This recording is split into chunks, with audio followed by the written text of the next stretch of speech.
যেটা বললেন, বাজারে যত খেজুর গুড় পাওয়া যায় আমাদের দেশে অত খেজুর গাছই নেই। এগুলো মোটেই খেজুর গুড় নয়, চিনির রস, তো সুতরাং অ্যাভয়েড। ধন্যবাদ। ডাক্তারবাবু, লাস্ট আর একটা প্রশ্নের উত্তর দিয়ে দিন এখানে। নমস্কার ডাক্তার। আমার হচ্ছে আমার বাবার কথা বলছি। বাবা হচ্ছে 10 বছর ধরে সুগারের পেশেন্ট, হাই সুগার আছে। ইনসুলিন সঙ্গে সুগারের যা রেগুলার যে মেডিসিনগুলো আছে, তো ডোজ কমানোর ব্যাপারও আছে। আর হিউম্যান মিক্সচারে 30/70 যে ডোজটা নেয়, এবার ওটা যদি কন্ট্রোল করতে চান বা ইনসুলিনটা নেওয়া বন্ধ করতে চান, তাহলে উনি কী কী করতে পারেন বা কী কী করতে হবে? যদি একেবারে অ্যাভয়েড না করে কমিয়ে বা কিছুদিন ধরে এইটা ওই প্রশ্নটার উত্তরটা একটু দীর্ঘ। যেটা বলি, দু ধরনের সুগার আছে সাধারণভাবে বোঝানোর জন্য বলি। একটাতে ইনসুলিন সাফিসিয়েন্ট আছে, কাজ করছে না। আর একটা আছে, আর এক ধরনের হচ্ছে ইনসুলিন নেই, একেবারেই নেই বা খুব কম আছে। যার ইনসুলিন নেই তাকে ইনসুলিন দিতেই হবে। বাট ইনসুলিন নানা রকম আছে, শর্ট অ্যাক্টিং, 30-70, বেজাল, নানা রকম হয়। সেটা কোনটা রাখবে ডাক্তারবাবু ঠিক করবে। কিন্তু যে ইনসুলিন ডিপেন্ডেন্ট, মানে যার শরীরে ইনসুলিন আর তৈরি হচ্ছে না বেশি, তাকে ইনসুলিন দিতেই হবে, তাকে ওষুধ দিয়ে শুধু কন্ট্রোল করা যাবে না। এবার যদি এমন হয় যে অনেক সময় আমরা সাময়িক ইনসুলিন দিই, হয়তো ইনসুলিন আছে কিন্তু কোনো অপারেশন করতে হবে, চোখের অপারেশন বা কিছু তাড়াতাড়ি কমিয়ে নিতে হবে বলে ইনসুলিন দেওয়া, তাদের আবার ব্যাক করা যায়। কিন্তু যার ইনসুলিন লেভেল কমে গেছে শরীরে, তার ইনসুলিন থেকে ওষুধ দিলে বিরাট কিছু লাভ হবে না। এবং একটা জিনিস মনে রাখবে যে আমরা ইনসুলিনের লোকের একটা ভীতি আছে, যেমন শ্বাসকষ্টের রোগীর ইনহেলার নিতে একটা ভীতি আছে, ভাবে যে বোধহয় শেষ হয়ে গেল। তা কিন্তু নয়। ইনসুলিনের কিন্তু রিলেটিভলি সাইড এফেক্ট অনেক কম।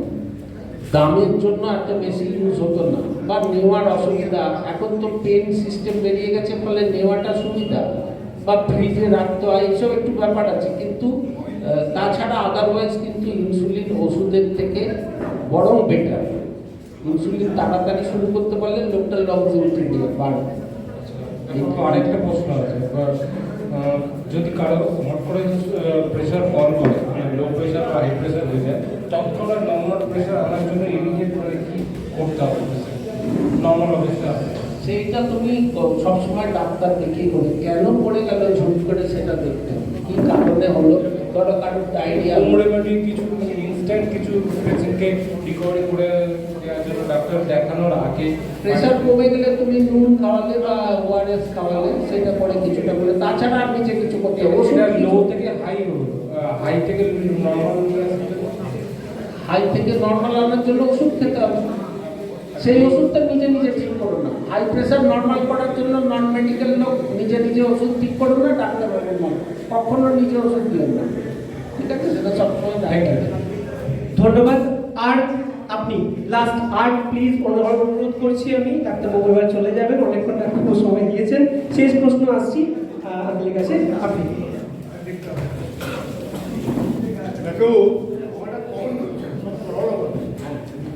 প্রাইস ডিফারেন্স দেখানো হলো, হাউ ডু উই বেনিফিট? আমার তো দোকানে যাও, ওখানে লিখে দিয়েছেন, আমি দোকানে টাইপ কিনছি, সে আমাকে যা দিচ্ছে এটার দাম সেটা যদি পরে 29 টাকা কত হবে, how do I know? So what is the benefit of knowing this price? না, আপনার যেটা ওনাদের উদ্দেশ্য, যেটা উনি বললেন যে আপনার বাজেটে আপনি ওষুধের জন্য যে টাকাটা খরচ করেন, যদি তার থেকে সেই খরচটা কিছুটা কমাতে পারেন, তাহলে সেই সাশ্রয় করার টাকাটা আপনি অন্য খাতে ব্যবহার করেন। সেই জানানোর জন্যই এইরকম প্রচার করছেন। মানে এই ভদ্রলোককে উনি তো আপনার প্রেসক্রিপশন নিয়ে দোকানে গেছেন, ওনাকে দোকানে যা বলেছে এটার দাম 25 টাকা 50 টাকা দেবেন, ওটার দাম তো 29 টাকা কত আছে, হবে কিভাবে করবে? এমনিতে তো এতদিন জানতেন না বলেই তো লোকে কিনছে। এবার জেনেই বা কি দামটা হলো? জেনে আপনি সেই জায়গা থেকে কিনতে পারবেন যেখানে কমে পাচ্ছেন। আমি তো ওর সব কিছু জানি না। এর নাম রমন ঘোষ আর আমার নাম খোকন ঘোষ। খোকন ঘোষের দাম কম আর রমন ঘোষের দাম বেশি। আপনি ধরুন কোনো জায়গায় গিয়ে জানলেন যে এই ওষুধ কমে দেয়, আপনি আপনার যে ডাক্তারবাবু তাকে ওইখান থেকে একটা ওষুধ নিয়ে ডাক্তারবাবুকে দেখাবেন যে ডাক্তারবাবু এইটা কি চলবে, ডাক্তারবাবু যদি বলে যে হ্যাঁ চলবে তাহলে তাহলে নেবে। আর এই একটা এক্সপ্লেন করতে হবে। হ্যাঁ হ্যাঁ, আপনাকে এক পাতা তাকে বলেই দেবেন যে দেখুন আমি এটা ডাক্তারবাবুকে দেখাবো, আমি এখনই যদি ডাক্তারবাবু চলবে না বলে আমি ফেরত দেবো। এ উত্তর তো ধরে নেয় না। যদি কেউ সেরকম না দিতে চায় তাহলে নেবেন না, তাকে বলবেন আমি ডাক্তারবাবুকে না দেখেই আপনার ওষুধটা বলে দিই, ডাক্তারবাবুকে দেখাবো আপনি ডাক্তার প্রাইস ডিফারেন্সটা জানার কোনো মানেই হলো না। কিন্তু জান না, but just no meaning for us. কারণ আমাদের পাবলিক, নর্মাল পাবলিক আমরা কি করে বুঝবো? সচেতনতা বাড়ানোর তো সঙ্গে শুরু হয়েছে। নিজের কনসার্ন স্কেল হচ্ছে, এটা হয়ে আছে, যেন ব্যাপারটা হয়ে আছে। কত কোনদিন ওরকম হবে? একদম থ্যাংক ইউ। ধন্যবাদ ডাক্তারবাবু, একটা জোরে হাততালি হোক ডাক্তারবাবুর জন্য। তো অনেক ধন্যবাদ ডাক্তারবাবু, সময় দিলেন। খুব ভালো লাগলো, আজকে আমরা অনেক কিছু শিখতে পারলাম ডাক্তারবাবু থেকে। এত সময় হয়তো আমরা চেম্বারও দিতে পারি না, অনেক ধন্যবাদ। তো আপনাদের কাছে লাস্ট আমি বলবো যে আপনাদের জন্য আমরা চেক আপের ব্যবস্থা রেখেছি এবং ফিডব্যাক, আপনাদেরকে একটা কুপন ডিসকাউন্ট দেবো। তার আগে এই ফিডব্যাক ফর্মটা একটু বুঝিয়ে দিই, একটু ফিল আপ করে দেবেন, আমাদেরকে হেল্প করবে। হয়ে গেছে, আমাদের ভলেন্টিয়ারকে গাইড করবে যেখানে হয়ে গেছে। আপনি বসুনের ব্যাপারে জানাচ্ছি। তো একটা হচ্ছে বিকল্প অল্টারনেটিভ ওষুধ সম্পর্কে আপনার ধারণা কি হলো।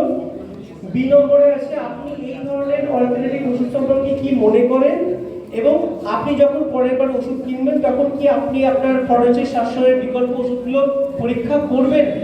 রিপিট করছি একবার, FDA and GMP সার্টিফিকেশনটা দেখে অবশ্যই কিনবেন। তো এরকমই আমরা দুটো কাস্টমারে একটু আমরা শুনবো, এই সমস্ত কাস্টমার যাদের ইম্প্যাক্ট আনতে পেরেছি তারা কি বলেছে আপনাদের জন্য, একটু আমরা দেখে নিই আমাদের গ্রাহকরা কি বলেছেন।